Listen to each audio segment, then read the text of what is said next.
O livro de hoje se chama Quando as Cores Foram Proibidas. É da autora Mônica Fetti e ilustrações de Anthony Boratsky. Não sei se eu tô falando o sobrenome deles certinho, né? Porque são sobrenomes estrangeiros, mas eu tô falando mais ou menos pelo que eu tô lendo aqui. Essa daqui é a capa, eu acho a capa muito bonita. E é da editora Brink Book. Ó, ele é um livro bem grande, ó, minha mão. Olha o tamanho do livro, um livro grandão, todo ilustrado. Então eu acho que a criançada vai amar. Se fizer assim, eu acho que vocês veem melhor a capa, né? Por causa da luz do flash. Aí eu vou ler a sinopse para vocês aqui atrás. Mas o que o presidente não podia destruir era o arco-íris.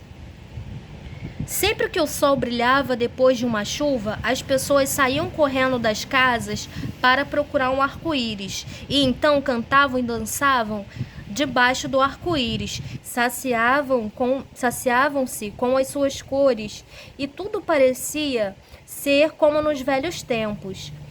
Nos momentos, esqueciam-se do presidente, dos soldados e até mesmo do medo. Bom, esse livro aqui, ele foi publicado em 2012 e agora eu vou ler com vocês. Essa é a primeira imagem que temos quando a gente abre o livro.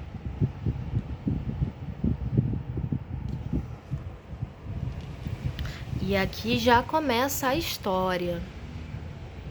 Entre as montanhas e o mar existe um país que há muito tempo foi governado por um velho presidente. Ele não era imperador nem rei, nem mesmo possuía uma coroa, mas era muito mais poderoso do que qualquer imperador ou rei. Muitos presidentes antes dele não haviam sido bons, achavam que o dinheiro e tudo que podiam comprar com dinheiro era mais importante do que os habitantes do país, e acreditando neles, as pessoas não davam mais importância a si mesmas. Mas o velho presidente não pensava como os outros e havia mudado tudo. Ele não queria ser o mais rico nem o mais importante do país. Gostava de ver as pessoas rindo e queria que todo mundo fosse feliz.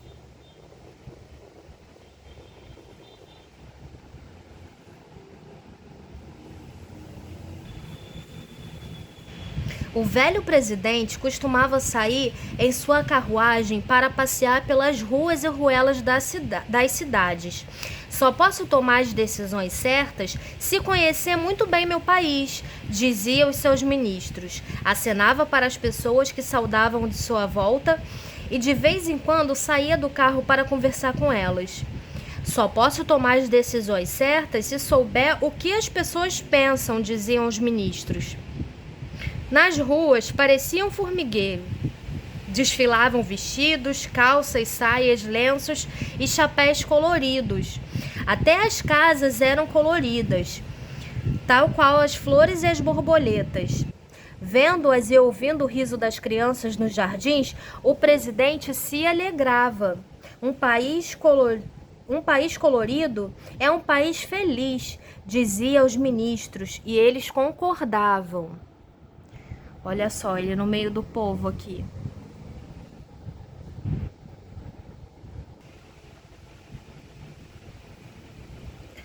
Quando o velho presidente morreu, um outro chegou ao poder. Na verdade, o povo do país é que deveria ter elegido seu presidente. Mas esse era rico e influente, e tinha muitos amigos ricos e influentes que queriam ficar ainda mais ricos e mais influentes através dele. Aproveitando-se disso, ele mesmo se declarou presidente. Os ministros sabiam que isso não estava certo, mas como não eram muito corajosos, além disso, queriam continuar sendo ministros, então ficaram calados e concordaram. Olha só, eles baixando a cabeça para um novo presidente, que nem foi escolhido pelo povo. O novo presidente era mais jovem que o anterior e não tinha nada em comum com ele. Era dominador, vaidoso e ambicioso. Tudo o que era bonito ele queria só para si. Primeiro mandou construir pelos mais famosos arquitetos do país um suntuoso castelo com 98 torres brancas como a neve. Depois mandou confeccionar para si centenas de trajes pelos melhores alfaiates. Costumava usar perucas empoadas e enfeitar-se com peles e com decorações que ele mesmo se concedia. Dava festas em que cantava, dançava, ria e comia até altas horas da noite. E quando já tinha tudo o que podia desejar, mandou fazer uma carruagem dourada na qual saía passear só para se exibir. Com o seu próprio dinheiro, ele não podia pagar tudo isso. Então, tirava do povo até o último tostão que podia. Os habitantes do país não tinham de pagar altos impostos, e o que sobrava tinham que pagar altos impostos, e o que sobrava era muito pouco. As famílias já se davam por satisfeitas se pelo menos aos domingos pudessem fazer uma boa refeição. Olha o castelo, gente, dele.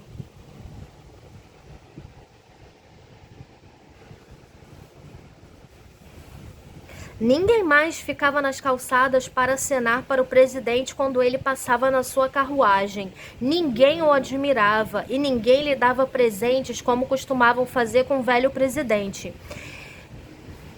E mesmo se quisessem, o povo tornara-se tão pobre que não havia mais condições de oferecer presentes. O presidente, zangado por não receber presentes, pôs-se a pensar num jeito de castigar esse povo que não gostava dele. Ordenou que todos se vestissem só de preto, inclusive os ministros. Ninguém deveria usar roupas tão magníficas quanto as suas. Depois ordenou que todas as casas fossem pintadas de cinza e que tirassem delas todos os quadros. Ninguém deveria viver tão luxuosamente quanto ele. De agora em diante, declarou, todas as cores foram proibidas. Os ministros abaixaram a cabeça e concordaram. Em pouco tempo, as pessoas perambulavam pelas ruas como sombras. Não se via nada além de preto e cinza, cinza e preto. Só de vez em quando algo brilhante passava em meio à desolada monotonia. Era o presidente em sua carruagem. Havia queixas. Precisamos nos defender, dizia alguém baixinho. O presidente tem de ser deposto, murmurava outro. Mas bastava alguém apenas pensar numa possível rebelião e era logo preso. As prisões já estavam superlotadas. O presidente mandou construir novas. Os viajantes que vinham de países onde as cores não haviam sido proibidas eram expulsos, ainda nas fronteiras. Ninguém podia entrar no país e os que ali viviam não podiam sair. As pessoas tornaram-se tão cinzentas por dentro como as cidades e os povoados, e se arrastavam tristonhas pelas ruas e pelos caminhos nos quais já não se ouviam mais nenhuma risada. No começo ainda se via escondidos alguns grupinhos reunidos para cochichar. Agora ninguém mais ousava a dizer o que pensava. Era como se as paredes tivessem ouvidos. Se alguém protestasse, imediatamente vinham os soldados e os levavam. E assim, pouco a pouco, o povo foi ficando silencioso. Olha que imagem forte, gente, do presidente, da boca dele aqui mandando só ordens. E olha, um prisioneiro dentro. O presidente, porém, não estava satisfeito. Ainda havia flores, arbustos e árvores para alegrar as pessoas. Então ele mandou arrancar, desenterrar e serrar tudo que tivesse flores ou fosse colorido. Só sobrou o parque, como um verdadeiro mar de cores ao redor do castelo. Mas um muro alto impedia que as pessoas vissem o parque, e se alguém conseguisse escalar o muro para dar uma espiada saudosa, logo seria preso pelos soldados. Quanto mais tristes e oprimidos ficava o povo, mais alegre se tornava o presidente. Suas festas agora duravam até o amanhecer, enquanto as ruas iam ficando mais silenciosas, mais altas eram ouvidas as gargalhadas do castelo. Olha a cara de tristeza das pessoas. Aqui as imagens. Gente, eu tô amando as ilustrações desse livro. Mas o que o presidente não podia destruir era o arco-íris. Sempre que o sol brilhava depois de uma chuva, as pessoas saíam correndo das casas para procurar um arco-íris. E então cantavam e dançavam embaixo do arco-íris. Saciavam-se com suas cores e tudo parecia ser como nos velhos tempos. Nesses momentos, esqueciam-se do presidente, dos soldados e até do medo. O arco-íris é colorido, gritava o presidente, batendo os pés no chão. Um país colorido é um país feliz, e nesse país ninguém deve ser feliz, só eu. Convocou os sábios. Infelizmente, não podemos fazer nada contra o arco-íris, disseram os sábios. Mal acabaram de falar e já estavam presos. Cheio de raiva, o presidente andava de um lado para o outro no castelo, arrastando atrás de si a cauda de seu traje de seda cor de pêssego. Preciso de um mágico que faça desaparecer o arco-íris. Tragam-me um mágico. Olha as pessoas olhando com esperança para o arco-íris. Os ministros concordaram, alguns já haviam sido mandados para a prisão e qualquer um poderia ser o próximo. Procuraram por todo o país, finalmente em um pequeno povoado à beira do mar, encontraram uma velha que o povo chamava de feiticeira. Levaram-na ao presidente. Dirigindo um olhar tenebroso à mulher, ele falou: dou-lhe prazo de 3 dias, nem um minuto a mais. A velha anotou os nomes de algumas ervas no papel e com um sorriso disse: eu preciso desses ingredientes para fazer a mágica. Os ministros sacudiram a cabeça confusos. De onde aquela velha tirava tanta coragem? Olha só o lugar distante que eles foram buscar ela.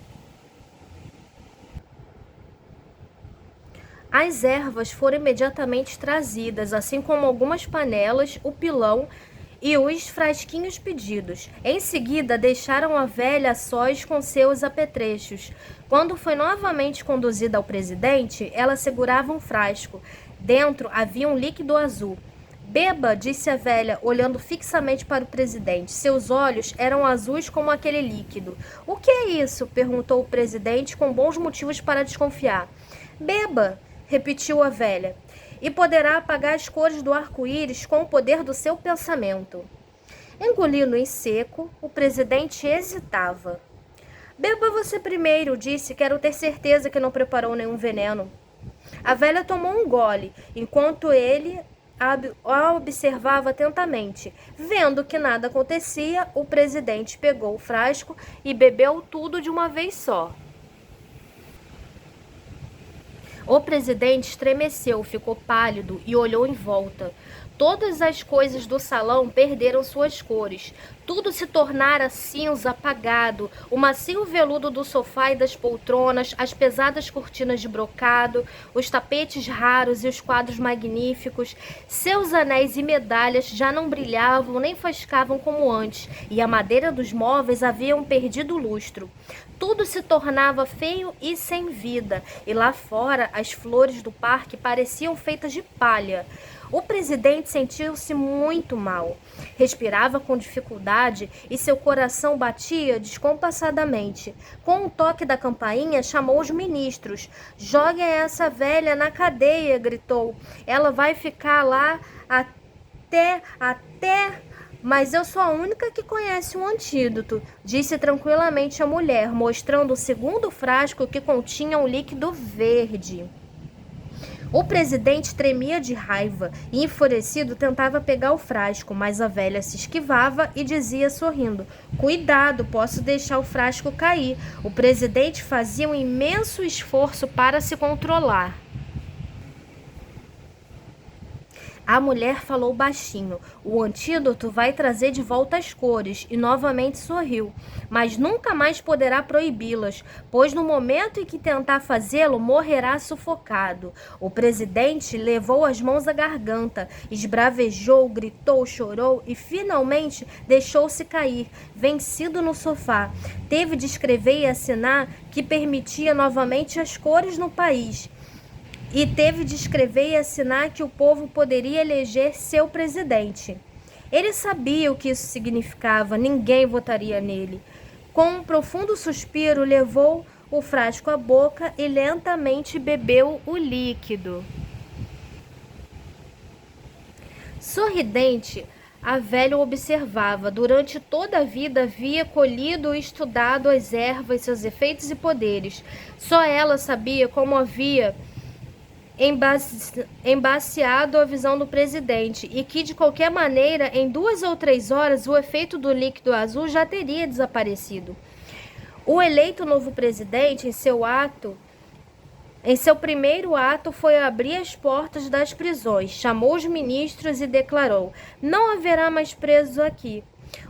Os ministros concordaram, mas isso não os ajudou. Foram postos num trem para o antigo presidente, com o antigo presidente e tiveram de sair do país. Olha só, os ministros também saindo, porque querendo ou não, eles concordaram com a maldade que estavam fazendo com o povo, né? Só para poder se manter no poder. Aqui está falando um pouquinho da autora e do ilustrador. A escritora e jornalista Mônica Fente nasceu na Alemanha em 1951. Após trabalhar em jornais e revistas, decidiu dedicar-se exclusivamente a escrever para crianças e adolescentes. Seus livros foram traduzidos para vários idiomas e receberam inúmeros prêmios. O ilustrador Antoni Boraczewski nasceu em 1939 na Polônia. Estudou arte em Varsóvia e Budapeste e seus trabalhos participam de inúmeras mostras internacionais, recebendo vários prêmios. Bom, eu espero que vocês tenham gostado do livro de hoje. Não esquece de dar like, compartilhar com amigo, amiga que gosta desse tipo de conteúdo e me seguir aqui no canal, porque eu tô sempre trazendo livros novos. Boa leitura e até o próximo livro!